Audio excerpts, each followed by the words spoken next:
ማዬ እንዴት ናችሁ? ደህና ናችሁ ልጆች? እንዴት ነው? ተመስገን። እንዴ ቲናስ እናንተ ለዛ ልትመጣ እኮ ልከት ነበረ። ቲና ኪችን ነች። ሆስፒታል የነበሩትን እቃዎች እያስቀመጠቻቸው። እንዴት ናችሁ ታዲያ? አሁን ለውጥ አለው? ደህና ናችሁ? አውጣለም። ምንም ነገር አትጨነቂሽ፣ እኛ ደህና ነን። እንዴ ይሄን እኮ እዚህ ላንመጣ እንችል ነበር። ሞተን ሊሆን ይችል ነበር። እማዬ አደይ የተባለች ልጅ እዚህ ቤት ላያት አልፈልግም። መታሰር አለባት። ፍቅር አይደለም ፈልገው? አዎ እውነቱን ተናገር። አዎ እኔ ነኝ ምግቡን ያመረስኩት። በቃ ገደኝ። ምን አንቺ ሰይጣን! አደይ ወይ መጣ። እንዴት ነው? ደህና ነኝ አደይ። አንቺ እዚህ ምን እየሰራሽ ነው? ልብሴን ያስተካክልኩ። ከዚህ በላይ እዚህ መቆየት አልችልም። እንዴ ለምን? ምክንያቱም እትዬ እናንተ ላይ እንደዚህ ያደረኩት እኔ እንደሆንኩ ነው የሚያምኑት። ስለዚህ እዚህ መቆየት አልችልም። ማን ይነካታል? ይኸው ምን አልኩ? ወዴት ነው? ደሊ ጋር ልሄድ ነው። በዚህ ሁኔታ ውስጥ እዚህ ቤት መቆየት አልችልም። እሳይ ግልግል ወይ ምንም ቀለበቱ ማለት ኬላ ጋር ሌላ ልቀቀኝ። እንደውም በቃ ልቀቀኝ። ጀመርሽ ከኔ ጋር ትጠጋልሽ። አንተ ታለሽ ታለሽ ይልሽ ሳልገልሽ ቀጥበሽ ታለሽ ልቀቀኝ። ለምን ቤዛ እማዬ ቤዛ እውነቱን ተናገረች። አደይና ቤዛን በፖሊስ አስይዛቸዋለሁ ብላለች ማሚ። ይሄ በይቅርታ የሚታለፍ አይደለም። ልጆችን አሳጥተውኝ ነበር፣ ስለዚህ ለፖሊስ ተነግሮ ፖሊስ ጉዳዩን መያዝ አለበት ተብሏል። አደይም እንዳላደረገች ብትናገርም አላምንሽም ብላለች የፍቅር እናት። ቤቱንም ለቅቄ እወጣለሁ ብትልም ለቃ መውጣት እንደማትችልም ተነግሯታል። ዴቭና ፍቅር ወደ ቤት ተመልሰዋል። ፍቅር አደይን ማየት አልፈልግም ብላለች። ዴቭ ደግሞ አደይ ይህን ነገር በጭራሽ ልታረግ አትችልም ቢልም እንዴት አይታይም እንዴ ከዚህ በላይ ምን ይሆን እያሉት ነው። ብቻውን ዴቭ ማሳመን የሚችል አይመስልም። ኪንጎ ቅምጥልን እያፈቀራት ያለ ይመስላል። ከአጠገቡ ስትርቅ በጣም እየናፈቀችው፣ ልክ ሲያገኛት ደግሞ ጥምጥም ብሎ አቅፏታል። ቅምጥልም እጅግ በጣም ደስ ብሏታል። እንዴ ለውጥም አለ፣ ይሄ ነገር እውነት ነው እያለች ነበር። አሹ የት እንደገባ አይታወቅም። ከቤት እንደወጣ ጠፍቷል። ወደ ሮማንም አልተመለሰም። የት ሄዶ ይሆን? ሰላም ውድና የተወደዳችሁ ውድ ቤተሰቦች እንደምን አላችሁ? በያላችሁበት የዓለም ዳርቻ ሰላማችሁ ብዘት ተረፍ ይበልልን እያልን ዛሬም በአዲስ መተናል። እናንተም በቅንነት ላይክ፣ ሼር፣ ሰብስክራይብ እያደረጋችሁ ቤተሰብ ታደርጉን ዘንድ በትህትና እንጠይቃለን። ቤተሰብ ላደረጋችሁ ሁሉ ከልብ እናመሰግናለን። አደይ ተከታታይ ድራማ በባለፈው ክፍል እንዴት ተመለከትነው ፍቅርና ዴቭ ሐኪም ቤት ገብተዋል። የሚሆነው ምንድነው? ቤዛ በመረዘቻቸው ምግብ የተነሳ ነበር እና አደይ አንቺ እዚህ ቤት ውስጥ ጠብቂ ብላ ቤዛን ይዛ የፍቅር እናት ልጆቹን ሐኪም ቤት ይዛ ገብታ ነበር። ቲና እኔ ለዴቭ አለሁለት እንዳታስቡ እያለች ነው። ቲና ሐሳቧ ተሳክቶላታል። በዚህ ቀን ከጎኑ ሆናለች። እናም እንግዲህ በጣም ደስ ብሏታል። ሁለተኛ አደይ ወደዛ ቤት እንዳትመለስ ህልሟ ነው። አደይም ከሩታ ጋር ያለው ጭቅጭቅ ቢጨንቃት ወደ ለሊ ሄዳ ለለሊ ሁሉንም ነገር አማክራት ነበር። ለሊም የቤዛ ክፋት በዚህ ልክ ጭካኔ ከምን የመጣ ነው? እውነቱን መጋፈጥ ይኖርብናል፣ መደበቅ የለብንም። ከቤትም ብትወጪ ከኔ ጋር መኖር እንችላለን፣ አሁን ምንም ችግር የለውም ብላት ነበር። እሷም ፍቅሩ አስጨንቋት ዴቭስ ታዲያ ያሉበትን ሐኪም ቤት ብናቅ መሄድ ይኖርብናል ተባብለው ተነስተው ወደ ሐኪም ቤት ሲሄዱ ቲና ምን ቀርቶች መጣች? መትረፋቸውን አረጋግጠሽ ልጨርሻቸው ነው ወይ ብላ አባራታለች። ለማባረር ብትሞክርም ግን ለሊም መሪም ስለነበሩ አደይ ጭራሽም በጥፊ ጠርቅማት ከትዕግስቴ በላይ ሆነሻል፣ እኔ እንዳላረኩስ ልብሽም ያውቃል፣ ምን ብለሽ ነው ብላ እሷን አባረዋት። እነሱ ገብተዋል። አደይ ዴቭን እንዴት ነህ ብላ ስትጠይቀው አልሞታል ነሽ ደግሞ መጣሽ እያለች ነበር። ዴቭ ግን እውነት እንዳላረገችው ጠንቅቆ ያውቃል። ምግቡም ደግሞ ለአደይ የመጣ ምግብ እንደሆነ እሱን እንደዚህ ያደረገውም ተናገረ።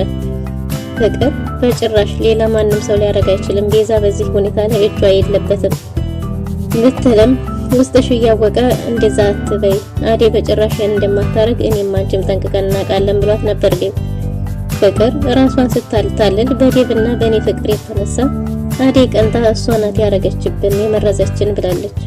ዴቭና ፍቅር ተፋቅረው ያውቃሉ ግን እና እሷ ግን እያለች ያለችው እንደዛ ነው። እንደዛ እያልሽ ራስሽን አታታይ። ደግሞ ዴቭና አንቺ መቼ ፍቅር ኖሯችሁ? የትኛው ፍቅራችሁ የትኛው የሚያስቀናው ፍቅራችሁ ነው ለዚህ የሚያደርሳችሁ? እኔ እንዳላረኩት ጠንቅቀሽ ታውቂያለሽ። አርፈሽ ተኝ ቢሏትም አልሰማም ብላለች። ዴቭ ግን ያኔ ታስታውሻለሽ ላንቺ መጥቶ የነበረው ምግብ እሱ ነው እንደዚህ ያረገኝ እና ላንቺ የመጣው ሞት ነው እኔ የሞትኩልሽ። ስለዚህ ምን ጊዜም ከጎንሽ ነኝ፣ አታስቢ። አንቺ እንዳላደረግሽው እኔ እርግጠኛ ነኝ ሌላው አመነም አላመነም የራሱ ጉዳይ ብሏታል። አዴም በጭራሽ ስለተፈጠረው ነገር ምንም ማቀው ነገር የለም። እሺ ለኔስ ይሄ ነገር እንዴት ይገባኛል? ምን ባደረኩ ነው ይሄ ነገር ለኔ የሚደረገው ብላለች። ነገር ግን የፍቅር እናት ከመምጣቷ በፊት ከዛ ክሊኒክ መልቀቅ አለብን ብለው ሰላም ብለው ካዩት በኋላ መሄድ አለብን ብለው ከለሊ ጋር ሄደዋል። አዴ እየሮጠች ወደ ቤት ስትመጣ የፍቅር እናት አግኝታት ደግሞ አይንሽን አፍጠሽ መጣሽ፣ የት ሄደሽ ነው? ምንስ ልታረጊ ሄደሽ ነው ብላት ነበር።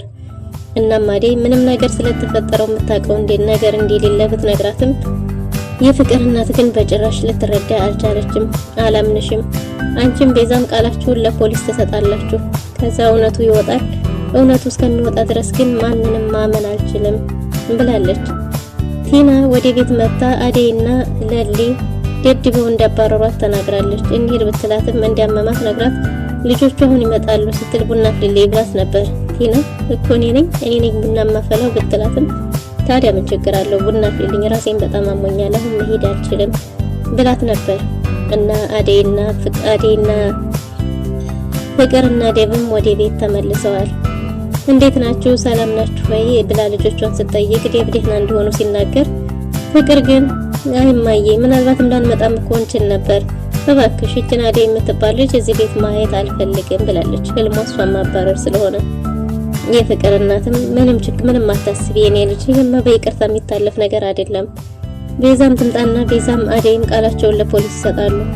እውነቱ እስከሚወጣ ድረስ ማንንም ማመን አልችልም። ልጆችን ለሰጠኝ የነበረን ሰው በቀላል ይቅርታ አልለውም። ይሄ በይቅርታ የሚታለፍ ጉዳይም አይደለም ብላለች። ፍቅርም እኮ ብላ ነበር። ዴብ ግን አዴ በጭራሽ ይሄን ነገር ልታረግ አትችልም፣ እኔ ደግሞ በጣም ደህና ነኝ፣ አዴ በጭራሽ ይሄንን ነገር ልታረገው እንደማትችልም እርግጠኛ ነኝ ቢልም ለምንድን ነው ለሷ የምታገዝላት? ለሷ ለመከላከል እየሞከርክ ነው ብለው ሁሉም ፊቱን አዙሮበታል። አዴም ጓዟን እያስተካከለች ነበር። አዴ የታለች ሲል ዴብ መኝታ ቤቷ እንደሆነች ሲነገረው ሮጦ ሄዷል። አዴም በሰላም በመመለሱ ደስ ብሏት ደህና ነህ ደህና መጣህ ብላ ደህንነቱን ጠይቀው ነበር። ደህና ነኝ ብሏት ምን እያረገች እንደው ሲጠይቃትም ልብሷን እያስተካከለች ቤቱን ለቃ መውጣት እንዳለባት ስትነግረው ዴቭን ቤት እስከምከራየልሽ ድረስ የትም እንድትሄጂ አልፈልግም ብሏት ነበር። እናንተ ከጋብቻ በፊት አንድ ላይ እንደማንሆን ደጋግሜ ነግሬሃለሁ እኮ ብትለውም አብረን እንኑር አላልኩም፣ ላንቺ ሁለተኛ ሰራተኛ ሆነሽ እንድትኖር ያልፈቅድም ብሎ ነበር። ሰራተኛ በመሆኔ ታፍራለህ እንዴ ብለው ነበር። እሱም አይ እንደዛ ማለት አይደለም፣ ነገር ግን ሁለተኛ ሰራተኛ ሆነሽ ስትደክሚ ማየት አልፈልግም ለማለት ነው ብሏታል። እሷም ለሊጋ መቆየት እንደምትችል በዚህ ሁኔታ እዚህ ቤት ለመቆየት በጣም ከባድ እንደሆነ ተናግራለች። እናም ወደ ሳሎን መታ ቤተሰቡ በተሰባሰበበት ለቃ መሄድ እንዳለባት ተናግራ ነበር። የፍቅር እናትም እኔ እኮ አዴ እስከዛሬ ድረስ ልጄ ብዬ ከልጄ ለይቼ አይቼሻል አቅም ነበር፣ ስለዚህ አሁን ይሄን ተናገረችኝ ብለሽ ነው ቤቱን ለቀሽ ለመውጣት ያሰብሽው? በጣም ያሳዝናል ብላት ነበር። እና ቤዛ እስከምትመጣ ድረስ ነገሩን ፖሊስ እስከሚገባበት ጉዳዩ እውነቱ እስከሚወጣ ማንም ሰው ከዚህ ቤት መውጣት እንደማይችልና አርፋ መቀመጥ እንዳለባት ነግራታለች። እንደዛ ይሻላል ብላ እሷም እሺ ብላለች። በነገሩ ተስማምታለች። እውነታው ግን እንዳላደረገችው ተናግራለች። ለቲናም ሆነ ለፍቅርም አዴይን እውነታው እስከሚጣራ ድረስ ማንም ሰው ምንም እንዳይላትም እንዳይተናኮላትም አስጠንቅቃለች።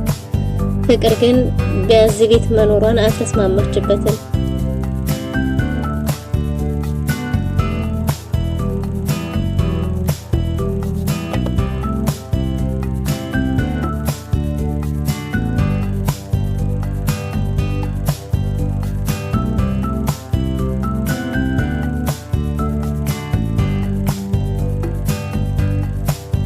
ከመከል ባቡሬን ከዚህ በኋላ በእሷና በኪንጎ ህይወት እንዳይገባ አስጠንቅቀዋለች። ምክንያቱም ኪንጎ ባያፈቅረኝም እንኳን አብሮኝ ሲውል ደስተኛ ነኝ፣ ካጠገቤ እንዲርቀኝ አልፈልግም ባያፈቅረኝም ብላው ነበር። ለደብድበው እንደ ቢላትም በጭራሽ እንኳን እንደዛ አይደለም ቀርቶ ሁለተኛ ከኔ እንዲርቅ አታደርግብኝ፣ እኔን ደስታዬን ከፈለክ ብለዋለች።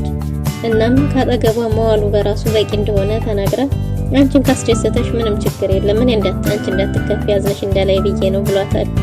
እናም ስራ አለኝ ሲላትም ስርቆት ነው ወይ እኔንስ ያሳትፋል ወይ ብትለውም እሷን የሚያሳትፍ እንዳልሆነና እሱ ሌባ እንዳልሆነ ሰርቆም እንዳልታሰረ ነግሯታል። ቢሆንም ደግሞ አሁንም ሌላ ሁለተኛ ስህተት ሰርታ ሸቤ መግባት የለብህም ወንጀል ነው እንደብትለውም ስራው ምንም ከባድ እንዳልሆነ ነግሯት፣ ግን ደግሞ ለሷ እንደማይመች ነግሯት ሄዷል። ባቡሬ አሁን ላይ በለሊ ፍቅር ልቡ እየታሰረ ይመስላል። ምክንያቱም ለለሊ መልካም የሆኑ ሰዎችን ያግዛል። ዳይመንድ ቤዛን አግኝቶ ይዟታል። እና ቤዛ እኔ ምንም ያጠፋሁት ነገር የለም፣ ምንም አላረኩኝም፣ አዴ ናት ምግቡን የመረዘችው ብትልም አዴን ጠንቅቄ ከራሴ በላይ ነው ማቃት፣ አንቺ ነሽ አንቺ አስመሳይ፣ ምን ልታረጊ እዛ ቤት የገባሽው? አላማሽስ ምንድን ነው? እውነት ሰራተኛ ሆነሽ ነው ወይስ ምን አስበሽ ነው እዛ ቤት የገባሽው? ቢላትም አላማ አለኝ፣ እዛ ቤት የገባሁበት ለራሴ የሆነ አላማ ስላለኝ ነው፣ አንተን እስካልነካሁ ድረስ ደግሞ በመንገድ አትግባ ብለው ነበር።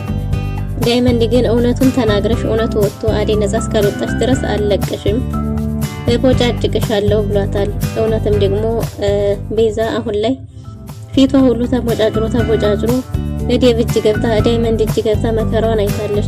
ግን እውነታውን ካልወጣም ደግሞ አልለቅሽም፣ ለፖሊስ አሳልፌ እሰጥሻለሁ ወይም ደግሞ ራሴ እተለትልሻለሁ ብሏት ስለነበረ ፍርሃትም ቢኖርባትም እውነቱን መናገር ግን አልፈለገችም። ግን ደግሞ ዱላውና እንግልቱ ሲበዛባት መናገሯ ባይቀርም ለብዙ ሰዓት ግን አንገላታዋለች። እና ባቡሬ ሲመጣ እባክህ ባቡሬ ገልግለኝ፣ እኔ ምንም ሳላደርግ ነው እንደዚህ የሚያደርገኝ ብላ ነበር። ባቡሬ ለነገር የሚቸኩል አይደለም፣ ከሁለቱም በኩል ማዳመጥ የሚችል አስተዋይ ልጅ ነው። እናም እሷ ሲመጣ እሱ የሚያስጠላት መስሏት ነበር። ለማምለጥ ብትሞክርም ምንድነው ያረገችው እሱን አስረዳኝ ብሎ ስለነበረ ዳይመንድም የተፈጠረውን ነገር ሲነግረው እንግዲያስ አዴንም ነገር አረግሻት እንዴ ብሎ ስለ አዴ ሲጨነቅ እንዴ አዴ ምን አስጨነቀ ምን አስበህ ታውቃታለህ ምናምን ነገር ቢለውም የለሊ ጓደኛ ስለሆነችና መልካም ሴት ስለሆነች ስለምታሳዝነው እንደሆነ ነግሮታል። እናም የሚያስፈልግህ ነገር ካለ ከጎንህ ነኝ አግዝሃለሁ ብሎት በላት ብሎት ሄዷል። አይ ቤዛ አንድ ሰው እንኳን ተቆርቋሪ ትጣ። ኪንጎም ቅምጥልን ሲያገኝ ከቅምጥል ጋር በርቱ ብሏቸው ጥለዋቸው ሄደዋል።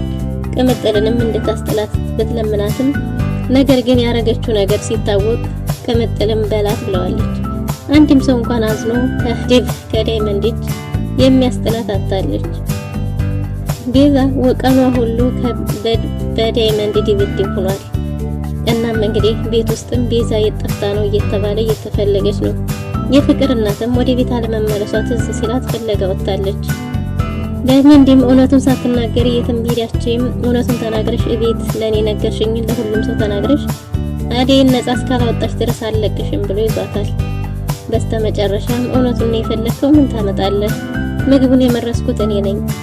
አዎ መርዣዋለሁ፣ ነገር ግን በመንገዴ አንተን እስካልነካው ድረስ እንድትገባ አልፈቅድልህም። እኔ ራሴ አላማና ግብ ያለኝ ሰው ነኝ ብላለች።